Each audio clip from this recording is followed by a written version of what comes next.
नमस्कार। मैं हेना प्रसून बहुत बहुत स्वागत करती हूँ आप सबों का अपने चैनल हेना प्रसून एस्ट्रोलॉजी में। ज्योतिष के इस नए कार्यक्रम में आप सबों का स्वागत करते हुए मुझे बहुत खुशी हो रही है। और आइए जानते हैं आज के नए कार्यक्रम में नया क्या है। आज हम फिर बात कर रहे हैं हमारे एक्सपर्ट श्री सचिन श्रीवास्तव सर से। ये सारी बातें हम D9 के परिप्रेक्ष्य में करेंगे, डिविजनल चार्ट 9 के बारे में करेंगे और चर्चा को आगे बढ़ाऊं और सचिन सर के साथ इस कार्यक्रम को मैं आगे लेकर चलूं। इसके पहले मैं आप सभी प्रिय दर्शकों से आग्रह करूंगी कि आप वीडियो पसंद आने पर इसे लाइक करें, वीडियो के लिंक को अपने फ्रेंड्स और फैमिली में शेयर करें और मेरे चैनल को सब्सक्राइब करें। अभी भी मेरे YouTube के एनालिटिक्स बताते हैं कि 78% ऐसे लोग हैं, ऐसे दर्शक हैं जो हमारे कार्यक्रम को देखते हैं, वीडियोस को पसंद करते हैं, पर उन्होंने अभी सब्सक्राइब नहीं किया है। तो मैं फिर से आग्रह करूंगी कि please consider subscribing to my channel. और इसके साथ मैं उन 15,000 सब्सक्राइबर्स की तहे दिल से शुक्रगुजार हूँ जिन्होंने मुझे YouTube पर फॉलो किया, सब्सक्राइब किया और हमारे कार्यक्रम की सराहना की। तो इसी एक धन्यवाद ज्ञापन और इसी कृतज्ञ भाव से मैं इस कार्यक्रम को आगे बढ़ाती हूँ। इसका आप आनंद लीजिए। स्वागत है सचिन सर का, स्वागत है शिशिर जी का मेरे चैनल हेना प्रसून एस्ट्रोलॉजी में।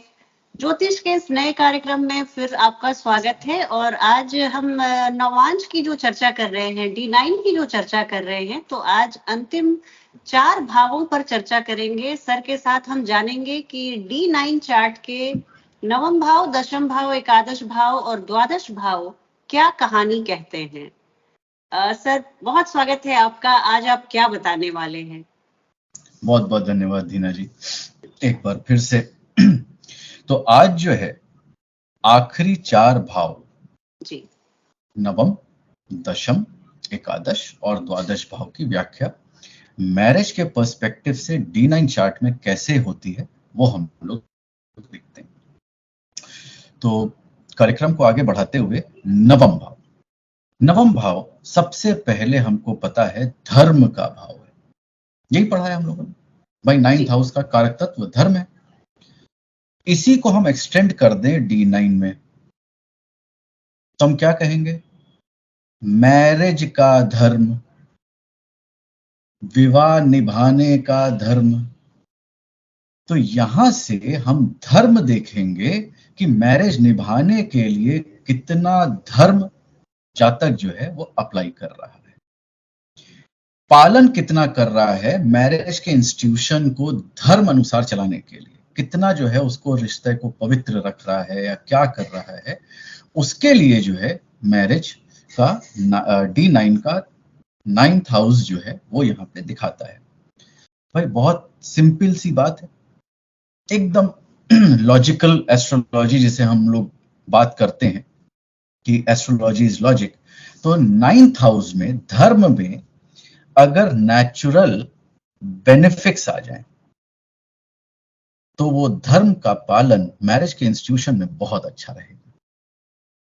और अगर 9th हाउस D9 में अगर मेलेफिक आ जाए, शनि, राहु, मंगल, तो यहां पे धर्म को निभाने में थोड़ी सी परेशानी दिखती है। तो मैरिज के पर्सपेक्टिव से अगर देखेंगे तो मैरिज में पालन रखना, उसका धर्म निभाना, वो हमारा 9th हाउस दिखाता है।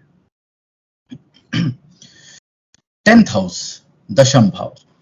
तो यहाँ एक सवाल ले लेते हैं। जैसे तो अगर नवम भाव पे अगर पाप ग्रह का प्रभाव रहे तो हम बोल सकते हैं कि आप मैरिज जो इंस्टीट्यूशन है, जो ये एक संस्था है विवाह की, उस पर आपका विश्वास कम है, या उसमें जो धर्म की अवहेलना करेंगे आप, या उसको पालन करने में कहीं आप बिल्कुल ऐसी कुछ हम बातें कह सकते हैं? बिल्कुल कह सकते हैं। धर्म पालन करना, मैरिज के इंस्टीट्यूशन को मन से, अंतर मन से निभाना, अगर शुभ प्लैनेट है तो पूरी तरह से निभाएगा। और अगर उसमें मेलेफिक प्रभाव है या मेलेफिक प्लैनेट बैठे हैं तो कहीं ना कहीं उसमें कमी जरूर देखने को मिलेगी। तो आपने बिल्कुल सही कहा, इसको देखा जा सकता है कि कौन कितना डिवोटेड यहाँ पे चीजें देख सकते हैं मैरिज में। And if this house is empty, we will look at Lord and aspects on that house. Yes, yes. We have to always see the overall effect either by placement or by aspect or conjunction if any planet is there. So we have to see like that. So can we move ahead now with 10th? जी जी So जी sir 10th house is in D1. It is related to profession and social status. Now, what we can bring from D1 to D9? Social status. तो social status marriage में कैसे देखेंगे वो दशम भाव बताएगा कि बाकी जो आपके समाज में लोग हैं, दोस्त हैं, ऑफिस के कलीग्स हैं, सोसाइटी के लोग हैं, वो आपकी मैरिज को कैसे देखते हैं, आपका मैरिज कैसे परसीव हो रहा है, कैसा सोशल स्टेटस क्रिएट हो रहा है। लोग ये सोचते हैं कि नहीं भाई लड़ते झगड़ते वाले लोग हैं, बनती नहीं है, या ये देखते हैं कि नहीं बड़ा अच्छा कपल है, इनके ऊपर तो एकदम आइडियल है। ये जो चीजें हैं, सोशल स्टेटस क्या बना, परसेप्शन, सोशल स्टेटस क्या बनाया, वो आपको दशम भाव देता है। देखिए हीरा जी, मैं फिर कह रहा हूँ, एस्ट्रोलॉजी को एकदम सिंपल करके समझा जाए तो उससे इससे आसान सब्जेक्ट नहीं है, और इसको जो है यूएसपी है सर। और जितना जो है इसको डिफिकल्ट व्यक्ति स्वयं बना दे, ठीक है, तो उसको उससे डिफिकल्ट सब्जेक्ट भी कोई नहीं। तो जितना simple, so that's why I always say logic, run after logic. Logic पकड़ लिया, सब कुछ पकड़ में आ जाएगा, कुछ करने की जरूरत नहीं है। तो यहाँ पे जो है आपका एक सोशल स्टेटस को देखते हैं। प्रोफेशन की बात करेंगे तो मैरिज के बाद प्रोफेशन कैसा रहेगा जातक का, वो भी कई बार देख लिया जाता है कि भाई वो ग्रोथ दिखा रहा है, नहीं दिखा रहा है, या कहाँ दिखा रहा है। तो कुछ लोग कहते हैं ना, शादी के बाद मेरी बहुत ग्रोथ हो गई। हाँ वो हाँ ठीक है। तो ये सारी चीजें जो है, आपका स्टेटस जो है, ये आपका 10th भाव दिखाता है। दूसरा जो है, हमको पता है कि 10वां भाव एक तरह का उपचय भाव भी है। हाँ सर, ठीक है, उसकी एक कैटेगरी, एक क्लासिफिकेशन उपचय का भी है। तो 9th हाउस के बाद अगर दशम अच्छे प्रभाव में है, शुभ प्रभाव में है, शुभ प्लैनेट बैठे हैं, त्रिकोण वाले प्लैनेट हैं, तो आदमी का, जातक का मैरिज के बाद बहुत ग्रोथ देखने को मिलता है। राइज बहुत करता है, राइज बहुत करेगा मैरिज के बाद। हो सकता है उसके पहले स्ट्रगल चल रहा हो, लेकिन मैरिज के बाद ग्रोथ मिल जाएगा, क्योंकि अब मैरिज के वजह से 10th हाउस का स्टेटस, सोशल स्टेटस उसका बढ़ना लिखा है। जी। तो ये यहाँ पे हम लोग देखते हैं। और वापस वैसे उच्च भाव में हम कहते हैं कि पाप ग्रह अच्छा फल देते हैं, तो यहाँ अगर D9 के मैं ऐसे हाइपोथेटिकली आपसे पूछ रही हूँ सर, अगर राहु हो, तो जो आपने पब्लिक परसेप्शन की बात कही, तो हो सकता है कि राहु भले कितना भी कलह क्लेश चल रहा हो अंदर, पर आपका परसेप्शन हो कि आप लोग बड़े अच्छे हैप्पीली मैरिड हैं, या इस तरह का कुछ इल्यूजन बन सकता है लोगों की निगाह में। जी, राहु जो है जब भी बैठेगा, जहां पे भी बैठेगा, वो एक तरह का उस भाव से रिलेटेड एक इल्यूजन या एक चीज को ब्लो अप कर देगा। तो जो आपने कहा कि भाई वहां पे बैठा है, और एक्चुअली क्या है, वो किस तरह की राशि है, उसकी दूसरी लॉर्डशिप कहाँ है, वो सब भी देखना पड़ता है। बट ओवरऑल जो है, ये आपके परसेप्शन को, सोशल स्टेटस को इन्फ्लेट करने के लिए जरूर है। हाँ जी, बिल्कुल सही कहा सर आपने। और अगर पीड़ित है या फ्रेंडली साइन में नहीं है राहु, तो डिफ्लेट भी कर सकता है कि आप अंदर से कितने भी खुश हो, पर बाहर से पब्लिक परसेप्शन रहेगा कि इन लोग का तो बस निभ रहा है, चल रहा है। जी। जी। और अब आते हैं 11th हाउस पे, एकादश भाव में। हमको मालूम है 11th हाउस जो है वो डिजायर का है। जी। तो इसको अगर मैं एक्सटेंड करूं D9 में, तो यहाँ पे भी डिजायर इन मैरिज, पार्टनर से क्या डिजायर्स हैं, क्या होप्स हैं, क्या एक्सपेक्टेशंस हैं, वो पूरी होंगी कि नहीं होंगी, ओके। 11th house. अब अगर 11th हाउस शुभ प्रभाव में है तो आपकी इच्छाएं पूरी हो जाएंगी मैरिज से, और अगर नहीं है तो आपकी इच्छाएं जो है उसी प्रपोर्शन में वो कम हो जाएंगी। आपको फुल सेटिस्फैक्शन जो है उसे मिलना जो है वो थोड़ा सा कम, जिसे हम बोलते हैं, वो हो सकता है। तो और दूसरा क्या है, ये फ्रेंड सर्कल है जी। ठीक है। तो यहाँ पे दोस्तों के साथ भी हेल्प मिलना या उनके वजह से प्रॉब्लम आना, ये भी यहाँ पे देखा जा सकता है 11th हाउस ऑफ D9 से। अच्छा, हेल्प मिलना या मैरिज में प्रॉब्लम आना, दोनों स्थिति डिपेंड हाँ, करता वो है डिपेंड करता है जी। ग्रहों की स्थिति क्या है, कौन बैठा हाँ। है, उसके ऊपर जो है ये चीज देखी जा सकती है। और सर, सबसे इच्छा पूर्ति भी बोलते हैं सर इसको। Correct, desire, fulfilment of desire. तो जी। इसलिए जो है आपकी मैरिज से जो एक्सपेक्टेशन है वो पूरी हाँ। हुई या नहीं हुई, ये जो है ओके। आप 11th हाउस के कंडीशन से, 11th के कारक से, 11th के लॉर्ड से, D9 के आप देख लीजिए, आपको आइडिया मिल जाता है। जी। अब सबसे इंपॉर्टेंट हाउस, 12वां घर, मैरिज के लिए। मैरिज के लिए सबसे इंपॉर्टेंट घर जी। आपका 12वां घर। D9 में हम लोग मानते हैं बेड प्लेजर्स का, जी। फिजिकल इंटीमेसी का। अब ये अगर अच्छा है तो मैरिटल लाइफ बहुत अच्छी चलती है। ओके। और अगर 12th house, 12th Lord afflicted है, या 12th लॉर्ड गलत जगह जाके बैठा है, या क्रिएटिविटी एंड रोमांस 5वां घर, उसका लॉर्ड आप जा करके अपने से अष्टम में, व्यय भाव में, 8वें में जा करके 12वें में बैठ गया है, 8 घर आगे चल करके, ये नुकसान देता है। अब यहाँ पे आपका ब्रेड प्लेजर क्रिएटिविटी नहीं है, ये प्रॉब्लम देता है। 12वें का लॉर्ड अगर आ करके पंचम में बैठ गया है तो छठे में आ गया, अपने से छठे में आ गया जी। ये कहीं ना कहीं प्रॉब्लम देता है। मेलेफिक प्लैनेट्स यहाँ पे आना आपको वेट प्लेजर से थोड़ा सा सेटिस्फैक्शन के लिए आप ज्यादा से ज्यादा आप कोशिश करेंगे, मेलेफिक है ठीक है। तो ये देखना बहुत जरूरी है। और यहाँ पे मैं आपके दर्शकों को बताना चाहूंगा कि कभी भी अगर आप किसी की भी स्पाउस की कुंडली शादी से पहले देख रहे हैं तो जरूर देखिए कि 12वां घर उसका अच्छा हो, चौथा घर अच्छा हो ठीक है, और आपका 8वां घर अच्छा हो। यहाँ पे 12, 4 और 8, ये 3 घर जिसे हम मानते हैं, ये तीनों अच्छे होने चाहिए। बाकी सब तो छोटा मोटा सब ठीक हो जाता है। लेकिन अगर बहुत ये बड़ी बात बता रहे हैं सर, क्योंकि हम लोग 8वें और 12वें घर को बहुत हल्के में लेते हैं कि भाई ये खराब रहे, पीड़ित रहे, ज्यादा बेटर है। जी। लेकिन अगर ये 3 घर यहाँ पे आपको ठीक दिखते हैं तो देखिए शादी के बाद एनवायरनमेंट घर का आपको अच्छा दिख जाएगा जी। सुकून है, मेंटल पीस है ठीक है। 8वां घर जो है लॉन्जिविटी, मांगल्य, वो आपको पूरी अच्छी मिल गई। 12वां घर अच्छा है तो बेड प्लेजर अच्छा मिल गया।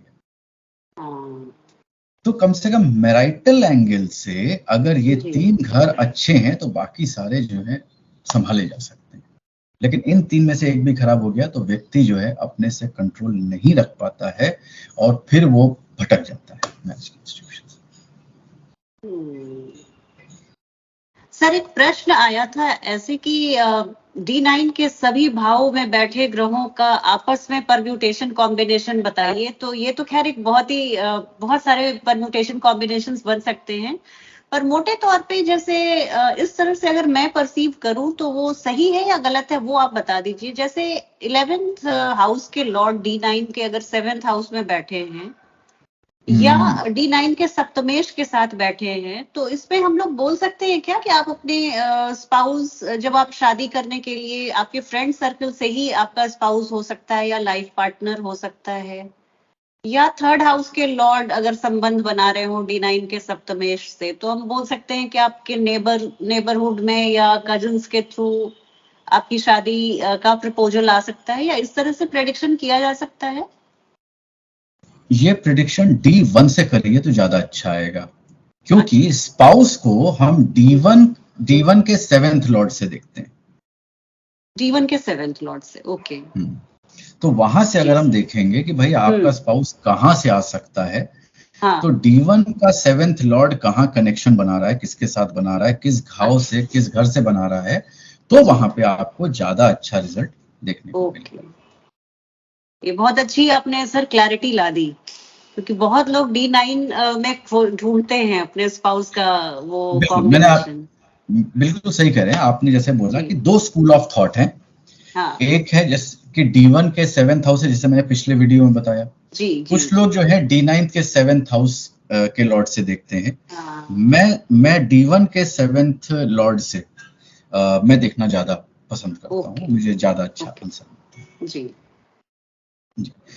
तो ये जो है आपके 12 घर जो D9 के हैं, किसको इंगित करते हैं, किसको दिखाते हैं, वो यहाँ पे कंप्लीट होता है D9 के बाद पूरे 12। बहुत वृहद चर्चा की आपने, एक एक भाव को आपने इतने शांति से एक्सप्लेन किया और उसमें निहित उसके अर्थ को आपने समझाया। मुझे लगता है कि दर्शकों को ये बहुत उनके लिए जानकारी से भरी हुई ये वीडियो है, और इसको वो 2 बार 3 बार देखें। तो क्योंकि मैं भी आपसे जब क्लास करती हूँ सर, तो उसकी रिकॉर्डिंग देखती हूँ तो मुझे लगता है कि अरे ये चीज मिस कर गया, कभी स्पैन ऑफ अटेंशन उतना नहीं रहे। तो दर्शकों से मैं आग्रह करूंगी कि आप इस वीडियो को 2 बार 3 बार जरूर देखिए। इसके अलावा सर, अगर आपकी आज्ञा हो तो मैं दर्शकों के कुछ प्रश्न को लेना चाहूंगी। जी। गोल्डन सैपलिंग्स 4688 पूछते हैं, नमस्ते हेना जी, अगर 7th Lord and 8th Lord अगर सैटर्न नीच के होते हैं तो कैसे प्रेडिक्ट करेंगे? अगर 7th Lord and 8th Lord Saturn नीच के होते हैं तो कैसे प्रेडिक्ट करेंगे? मुझे लगता है सर, ये हमने लास्ट जो D9 की वीडियो की थी, पंचम भाव से अष्टम भाव तक, उसके वीडियो में इन्होंने पूछा है। इस पर कुछ प्रकाश डालिए। देखिए, अगर ये 7th लॉर्ड और 8th लॉर्ड है तो इसका मतलब है कि ये कर्क लगन है। और जी कर्क लगन में, जी कर्क लगन है। कर्क लगन के लिए शनि मारक होते हैं। जी। और नेचुरल मेलेफिक भी हैं। जी सर। ठीक है, तो यहाँ पे इसका प्रभाव बहुत अच्छा देखने को नहीं मिलेगा। मारक अगर नीच के हो जाए तो ये अच्छी स्थिति नहीं है? नहीं, मारक तो मारक है और नीच हो गया।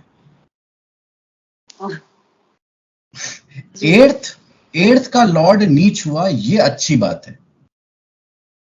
अच्छा। लेकिन 7th का लॉर्ड नीच हो गया, ये मैं अच्छा नहीं मानूंगा। तो यहाँ पे इनको उस भाव से रिलेटेड अपने दोनों रिजल्ट देखने को मिलेंगे। ओके। कि 7th का नीच है तो वो अच्छा नहीं मानेंगे उतना, और 8th का नीच है तो उसके लिए इनको अच्छा माना जाएगा। बहुत बढ़िया सर। सर, एक प्रश्न आया है, सचिन सर से पूछिएगा कि जन्म समय किसी भी नेटिव का एकदम सटीक नहीं होता है और चांस होता है कि 2-4 मिनट का फर्क पड़ जाए, तो ऐसे में D9 का लग्न बदल जाता है। तो D9 को रेक्टिफाई कैसे करें, उनसे जरूर पूछिएगा। उनको रिक्वेस्ट कीजिएगा कि सटीक सूत्र बताएं जिससे D9 को रेक्टिफाई किया जा सके, क्योंकि अगर लग्न ही गलत है तो फिर सीखे हुए रूल्स को अप्लाई नहीं कर पाएंगे। धन्यवाद। मनदीप सिंह जी का सवाल है सर। मनदीप सिंह जी हमारे काफी एक कमिटेड व्यूअर हैं, बहुत ध्यान से हमारे वीडियोस को देखते हैं। जी, तो मनदीप जी का जो प्रश्न है, तो उसके लिए जैसे हम लोगों ने अपने क्लास में चर्चा करी कि BTR कैसे करते हैं, तो उसके लिए हम लोग पूरे जन्म के जितने भी इम्पोर्टेंट इवेंट्स हैं उसको हम लोग लेते हैं। उसके बाद हम लोग कैलकुलेशंस करते हैं, दशा को देखते हैं, अंतरदशा को देखते हैं, ट्रांजिट्स को देखते हैं, और हम लोग जो है D1 चार्ट को उसको करेक्ट करने की कोशिश करते हैं। उसके लिए फिर D9 chart, D4 chart, D10 chart इन सब का यूज किया जाता है। वो सारे मेजर इवेंट्स को लेके D7 का भी इंक्लूजन होता है, D9 का भी इंक्लूजन होता है जी। और वो सारे इवेंट्स जब मैच करेंगे तब वो D1 का वो टाइम सही आएगा। तो हमारा जो बर्थ टाइम रेक्टिफिकेशन होता है वो डिविजनल चार्ट्स पे नहीं होता है, वो D1 चार्ट पे होता है।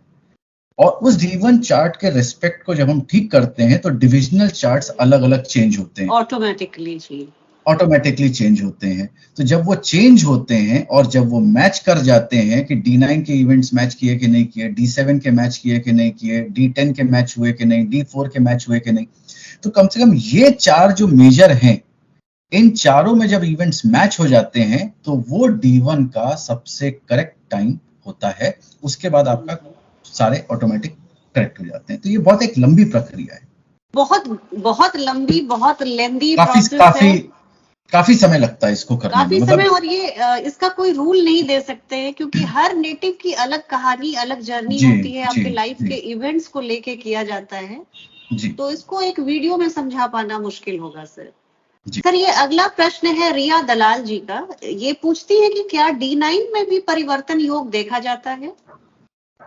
जी, परिवर्तन योग D9 में भी देखा जाता है। यहाँ पे भी ये उतना ही इफेक्टिव है जितना कि D1 में। और अगर D1 में परिवर्तन योग जो 2 ग्रह बना रहे हैं, अगर वही 2 ग्रह D9 में भी बना लें तो बहुत स्ट्रॉन्ग राजयोग बन जाता है। अच्छा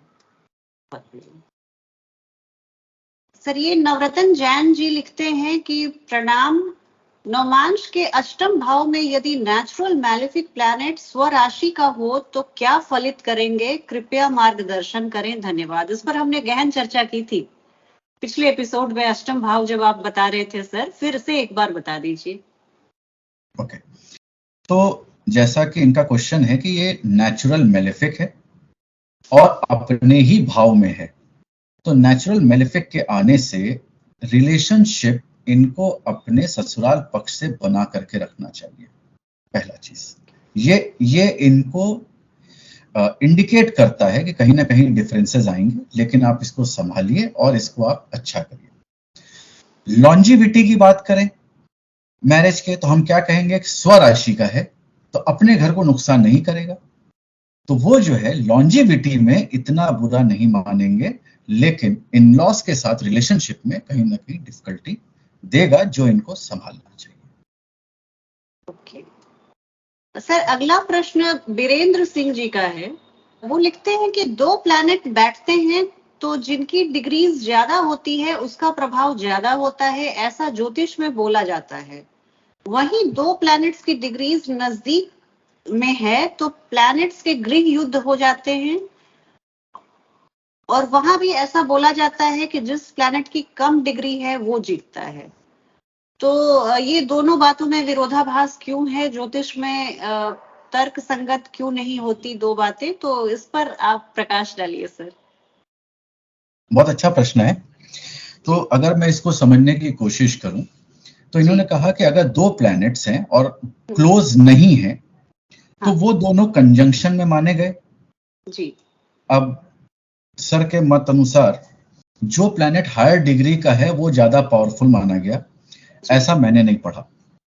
मैंने भी नहीं पढ़ा सर जी। मैं तो देखता हूं कि वो जो 2 ग्रह हैं वो कहाँ के लॉर्ड हैं और उनके अंदर नेचुरल बेनिफिक, नेचुरल मेलेफिक कौन है, और उनके बीच की फ्रेंडशिप एनिमिटी जो है, जो पराशर जी ने टेबल दिया है, वो क्या कहता है। तो ये 3 चीजें देखना जरूरी है। और अगर प्लैनेट्स हैं उसमें जो कम डिग्री का प्लैनेट है वो आगे वाले डिग्री पे प्लैनेट पे, हायर डिग्री के प्लैनेट पे इन्फ्लुएंस डालता है जी। तो ये जहां तक मैं सीख पाया वो ये है, ज्यादा डिग्री वाला प्लैनेट ज्यादा पावरफुल है, ये मैंने नहीं पढ़ा। तो अगर वो कुछ क्योंकि बहुत बार, क्योंकि यहाँ पे जो इन्होंने विरोधाभास की बात लिखी है सर, ये कॉन्ट्राडिक्टरी स्टेटमेंट्स नहीं है, ये स्टेटमेंट ही गलत है फर्स्ट वाला। क्योंकि हम देखते हैं कि बहुत सारे प्लैनेट्स हायर डिग्री पे वृद्धावस्था को प्राप्त होते हैं, उनकी पॉइंट ऑफ डेबिलिटी आती है हायर डिग्रीज पे, बहुत सारे ऐसे प्लैनेट्स हैं। जी और सिमिलरली एक्सॉल्टेशन पॉइंट जैसे सन की 9 डिग्री पे बोलते हैं एरीज में, तो ये तो कम डिग्री में ही ज्यादा पावरफुल हो जाते हैं, तो ये जी प्लैनेट टू प्लैनेट भी डिपेंड करता होगा सर। करेक्ट। तो वही वही मैंने कहा, प्लैनेट टू प्लैनेट, राशि कहाँ बैठे हैं, किस घर में बैठे हैं, कहाँ की लॉर्डशिप है और फ्रेंडशिप एनिमिटी उनके बीच में कैसी जी है, ये देख करके आपको डिसाइड करना है कि किसका प्रभाव किसके ऊपर पड़ रहा है। जनरल अगर स्नैपशॉट समझना है, जी मेलेफिक का प्रभाव ज्यादा पड़ता है शुभ के शुभ पे जी ऊपर, यानी कि शुभता को खराब करता है हाँ बेनिफिक प्लैनेट्स में। और टार्निश इसीलिए करता है। एक्सचेंज ऑफ एनर्जी के, हाँ टार्निश करता है, और एक्सचेंज ऑफ एनर्जी को अगर हम देखें तो मेलेफिक प्लैनेट अपनी शुभता जो है उससे खींच लेता है। एक नेचुरल मेलेफिक है, एक नेचुरल बेनिफिक है, ठीक है। तो यहाँ पे नेचुरल मेलेफिक जो है वो अपनी क्रूरता जो है वो शुभ प्लैनेट पे डालेगा, नेचुरल बेनिफिक पे, और उसको जी डिस्ट्रॉय करने की कोशिश करेगा, उसके कारक तत्वों में कमी लाएगा, ठीक है। लेकिन जो मेलेफिक प्लैनेट है, एक्सचेंज ऑफ एनर्जी के प्रिंसिपल को रखते हुए वो शुभता थोड़ी सी वो ले लेता है, मेलेफिक प्लैनेट, ठीक है। और इसका असर कहां दिखेगा हमको, जिस समय दशा आएगी। हाँ जी प्रॉमिस में नहीं दिखेगा, दशा में दिखेगा। अशुभ और वाले प्लैनेट की जब आएगी सर ज्यादा बेटर जाएगी। करेक्ट, इसके लिए तो ये कॉन्सेप्ट जो है, ये जो क्वेश्चन है, ये रिलेटेड है आपका लघु पराशरी से, जो हाँ हमारी ये अगली सीरीज में आएगी। और उसमें जो श्लोक लिखे हुए हैं उसको जब जी डिकोड करेंगे तो इसमें बहुत क्लियर ये बात समझ में आ जाएगी आपके दर्शकों को। सर आप मेरे दर्शकों को प्लीज बताइए कि अगली श्रृंखला जो होगी वो लघु पराशरी की आप कैसे बताएंगे, और सारे रहस्य जो महादशा अंतरदशा की है उससे आप पर्दा हटाएंगे, तो ये दर्शक आपके मुंह से सुनना चाहेंगे सर। देखिए, लघु पराशरी जो है वो 42 श्लोक हैं, जिसमें कि विंशोत्तरी दशा को डिकोड करने की कुंजी दी हुई है। अच्छा तो वो जो है 42 श्लोक को हम समझने की कोशिश करेंगे और उसको डिकोड करेंगे, ताकि आपके सारे दर्शक घर पे बैठ करके ये समझ सकें कि ये दशा चल रही है तो ये अच्छी है कि खराब है। खराब है, इतना तो कम से कम वो 100% बता सकते हैं, इतना तो मैं आपको बोल सकता हूं ये लघु पराशरी की सीरीज देखने के बाद। बहुत बढ़िया सर। ये मुझे भी ये श्रृंखला आपके साथ करने में बहुत उत्सुकता है, और जल्दी से वो समय आए। सर ये अंतिम प्रश्न आज के कार्यक्रम का है।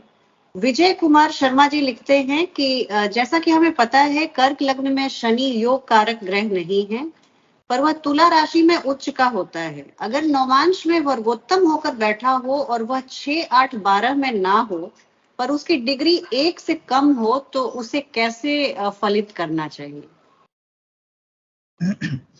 ओके, तो इनके क्वेश्चन को मैं 2-3 पार्ट में डिवाइड करता हूं। पहला, जी D1 का लगन कर्क है और वो उच्च का है, शनि, हाँ उच्च का है। ये D1 में उच्च का है कि D9 में उच्च का है? सर, हाँ इतना ही इंफॉर्मेशन है।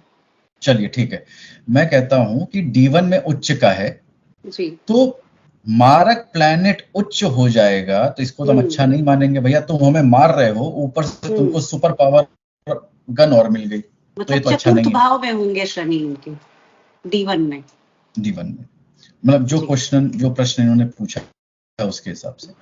अब वो D9 में 6, 8, 12 में नहीं है, यानी कि ये जो है 7वें और 8वें के लॉर्ड हो करके किसी D9 के अच्छे घर में जाके बैठ गए। हाँ सर जी। अब यहाँ पे ये जो है या तो सौम्य राशि में होंगे या तो क्रूर राशि में होंगे, ठीक है। तो जो भी है एक अच्छे घर में गए हैं, तो शनि को यहाँ पे बल मिलने की उम्मीद है। हाँ।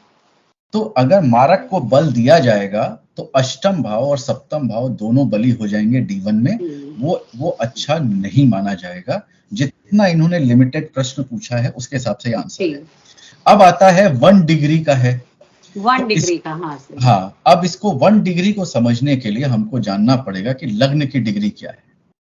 अगर लग्न की डिग्री 1 से 5 डिग्री के बीच में है तो शनि बली, और अगर वो 5 डिग्री के बाद का है या 8-10 डिग्री के आगे का लग्न है तो थोड़ा सा प्रभाव में थोड़ी सी कमी देखने को मिलेगी। अच्छा बट फिर भी पावरफुल माना जाएगा।